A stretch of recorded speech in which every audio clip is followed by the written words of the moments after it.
Hello guys, this is Susie Parker and welcome to Spirituality September.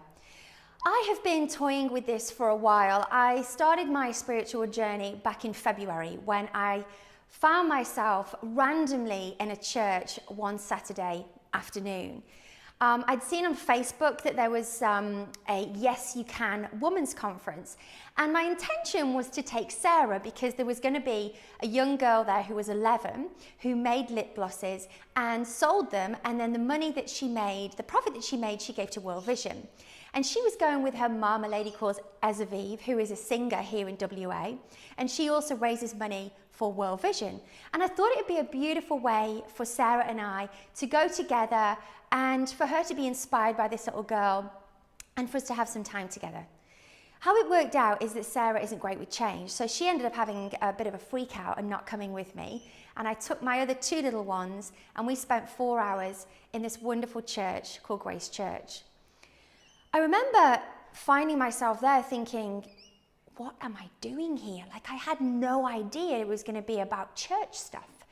And I remember thinking, I've got 4 hours of this. Like, I'm being honest with you. But during those 4 hours, I cried more than I've ever cried before. But I cried from a place not of fear and not of despair and not of hopelessness, but I cried from a place of love, from a place of connection with my heart that I'd never felt before. And from that day forward, my life completely changed. I realized that it was my calling in life that I needed to go out there and put my face out there and start to connect with all of the mums that are going through ADHD and that are struggling. And I'd never really I think I put my face out there once on a video, but it was always, a blog or a quote, or it would be a picture of the back of my head or my side of my face. And from that moment, I knew that there was something greater than all of us and something bigger than all of us. And I realized that we all have a purpose in life, whatever that may be. And we're all different and we all have a different purpose, but each and every single one of us has a purpose, a uniqueness that we need to bring to this beautiful, beautiful Mother Earth and to humanity. And from that day forward, I felt that I needed to do that. And I needed to go out there and I needed to not think about me and not think about my fears and not think about my worries, but go out there and spread my message so I could help other mums and other children. And I've done that ever since.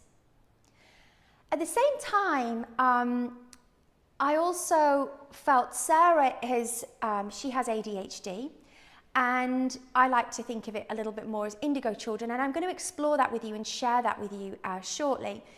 But Sarah was always very, very connected to crystals, always has been from a very, very young child, from a toddler, always been connected to crystals. And she had all these crystals. She had like 50 crystals that she's collected over the years from different places, different countries, different shops. That would be her thing, that she would buy crystals. And then it was really that she started to get me into crystals and all of those beautiful gifts and properties that they bring. Both of us have also been to Reiki. It's something that I've done for 10 years. I'm also a big fan of meditation and hypnosis, and I've talked about that before as I've used that in my childbirths. So today, me talking about ADHD and spirituality is really sharing with you what I have come to learn, that the medical world would see it that you have ADHD, that you are attention deficit, and that you have a hyperactivity disorder. Now, I've been diagnosed with ADHD. Do I look like I have an attention deficit? Do I look like I have a hyperactivity disorder? Don't know what you're thinking about that. Hyperactivity. Anyway, and I look at Sarah and I think, is she attention deficit? No, because I watch her, how she can build something out of Lego for 3 or 4 hours. I watch her, how she can take a jigsaw when we go away on holiday and stay with that jigsaw until it's completed, like 3-4 hours, 500 pieces, 1,000 pieces. If somebody's attention deficit, can they do that? And also the hyperactivity. I see her with amazing energy levels that she can run and run and run. She can climb any tree because she's fearless. She can do anything. You put her on a scooter, she will scoot. You put her on a bike, she will bike. She just has this amazing, beautiful energy that doesn't sit well in our society. Because children should be seen and not heard, right? Which is what my dad said to me, thanks Dad, 30 years ago. We want children to just come to the restaurants with us and just sit there and be quiet. We want children to come out with us when we go to the shops and just be compliant and just do as they are told. We want children to go into the classroom and just sit down on the mat and listen and just do as you're told. We want children to just sit on the chair and not move around and just listen to what we've got to say. And through doing that, we feel comfortable by saying that they have ADHD because they fit into that box, they don't fit into the normal box, and therefore there's something wrong with them. We need to medicate them to make them like everybody else, and amen to that. So for me, what I've come to learn is that ADHD children are not true ADHD children. It's just a made-up word by a bunch of dudes who wanted to put these people, these children, into a box, and then that's them. What I've come to learn, guys, is that for me, it's more indigo. Since the 60s, there's been children coming through called the indigo children, and there's loads of history into that, and I'm not going to focus on the history of that because that's somebody else's words, somebody else's feelings, somebody else's views. I can only go on what I believe. And for me, an indigo children is your very stereotypical ADHD child. They are always on the go. They are not fond of rules. They are hard to parent. They are hard to teach. They think outside the box. They question authority. They can often present as defiant, and we're going to explore that in the video next week. They can often present where you have to parent them in a different way because they aren't these kids that are going to listen. You can't just give them a clip round the ear or send them on timeout or put them on the naughty step. No, they will fight you. They will fight you. And also, they are not fond of rules. So these usual rules that we've had for decades and decades and decades, they have come to change those rules. They have come to break down archaic, old-fashioned systems that need changing. Jamie Oliver said that 500 years ago, a bunch of dudes, as he put it, came along and said, do you know, we're going to teach children English and maths and the sciences, and that's what we're going to do, and it's going to look like this. Yes. And I also heard that if we had a time machine and we took somebody from 500 years ago and we planted them into society today, they wouldn't have a clue where they were. But if you put them in school, they'd be like, oh yeah, I got this. Yeah, okay, yeah, we're doing this. We're sitting down, we've got pens and paper, science, maths, English, yeah, got this. And isn't that scary? Because the world is so different to how it was 500 years ago.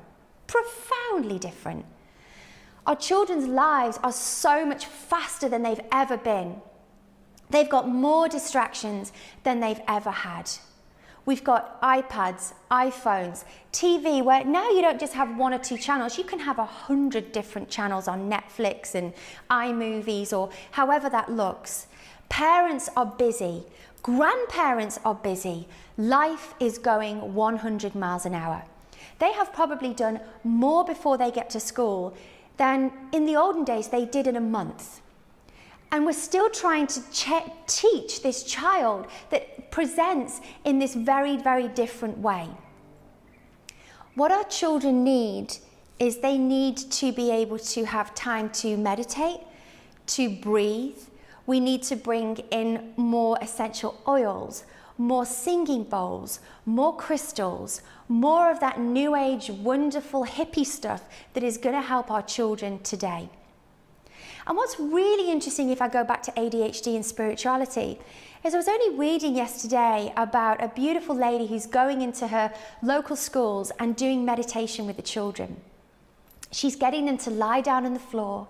She's putting beautiful, relaxing meditation music on, and she's getting them to put their hands on their heart and really connect with their heart and connect with their soul.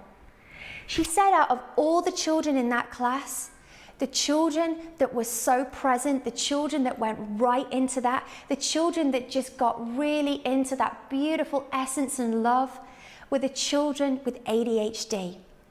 The children with sensory processing, the children with all these differences and quirks that can't sit in the usual format, but when you gave them this calmness and this stillness, they thrived.